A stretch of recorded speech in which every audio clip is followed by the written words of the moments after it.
Son métier, c'est monteur-câbleur en équipement électrique. Voici donc Bruno. Disjoncteur, contacteur, dispositif différentiel à courant résiduel, courant continu, alternatif, triphasé. Du chinois pour la plupart d'entre nous. Mais pas pour Bruno. C'est même son quotidien.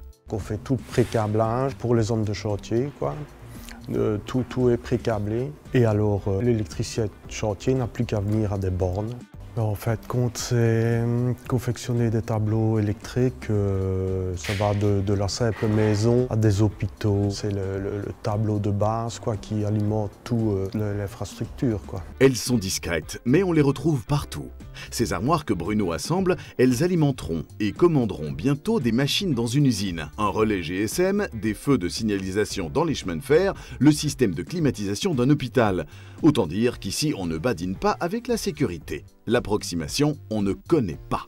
On doit suivre des normes, ça c'est sûr. À chaque tableau terminé, nous faisons les essais, mais c'est avec une faible intensité, donc on ne risque pas grand-chose. Il faut être relativement organisé, méticuleux, puisque finalement c'est quoi? C'est prendre un plan et savoir lire le plan, savoir analyser un plan. Et alors après, ce n'est plus qu'un travail de mécano, je veux dire d'assembler, mais au bon endroit, et puis alors de câbler. Bruno a de véritables doigts de fée, heureusement.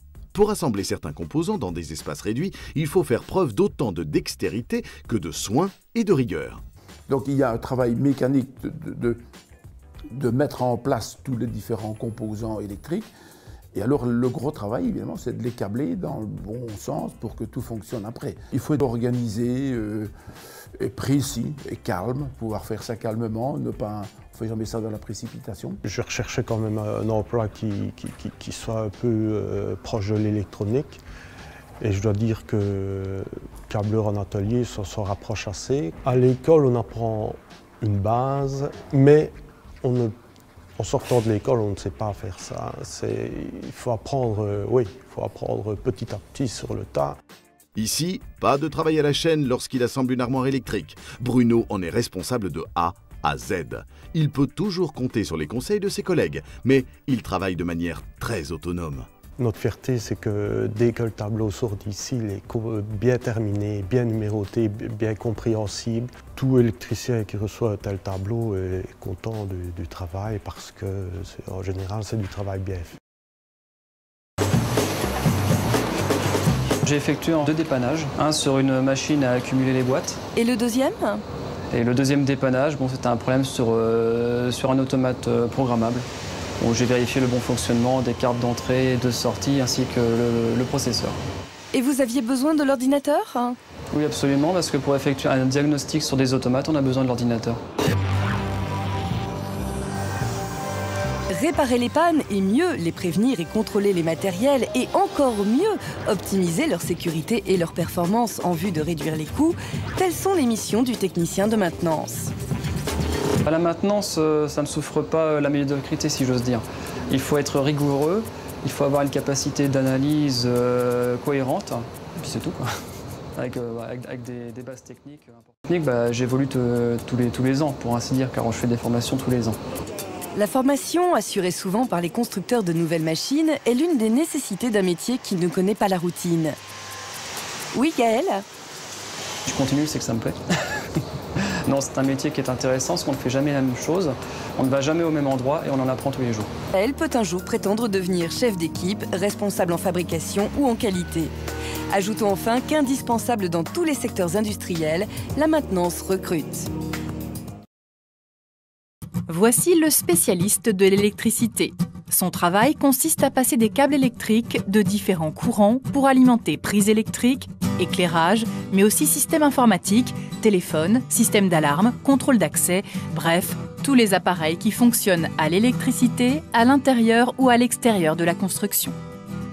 Ce qui me plaît dans ce métier, c'est d'abord la mobilité, parce que chaque fois que j'ai un chantier, je le démarre. Au bout d'un certain temps, il faut que je change.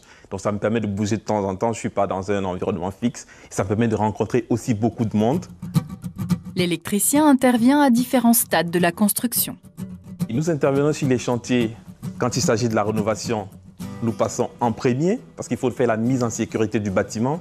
Donc tout ce qui était ancienne installation électrique, nous devons la déposer et faire en sorte que toutes les autres entreprises, quand elles arrivent, qu'elles n'aient pas de soucis.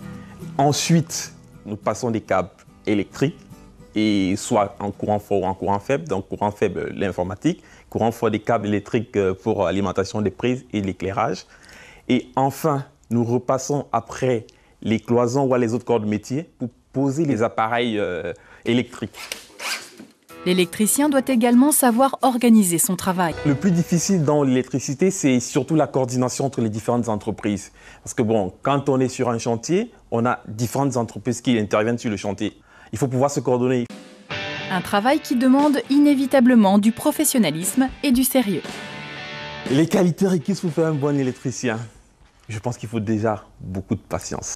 Franchement, pour moi, c'est le primordial, c'est le plus important. Parce que si vous n'êtes pas patient, vous avez à gérer et le client, vous avez à gérer les autres entreprises, vous avez à gérer les collègues. Donc si vous n'êtes pas patient, c'est un problème. Ensuite, je pense qu'il faut aussi un minimum de compétences. Parce que tout ce qui concerne l'électricité, c'est hautement dangereux. Il vous suffit le moindre faux pas peut être à l'origine d'un incendie, peut être à l'origine d'un choc électrique qui aboutit au décès des utilisateurs ou alors des propres techniciens. Pour limiter ces risques, tout électricien doit bénéficier d'une formation à la sécurité contre les dangers des courants électriques, lui permettant de recevoir une habilitation délivrée par l'employeur. Aujourd'hui, comme tous les métiers du bâtiment, le métier d'électricien est obligé d'aller plus loin. Grâce aux nouvelles technologies et aujourd'hui ce qu'on appelle le développement durable, l'électricien évolue de plus en plus vers des technologies nouvelles type photovoltaïque. Le salaire d'un électricien s'inscrit dans une fourchette comprise entre 1 300 et 3 000 € bruts par mois.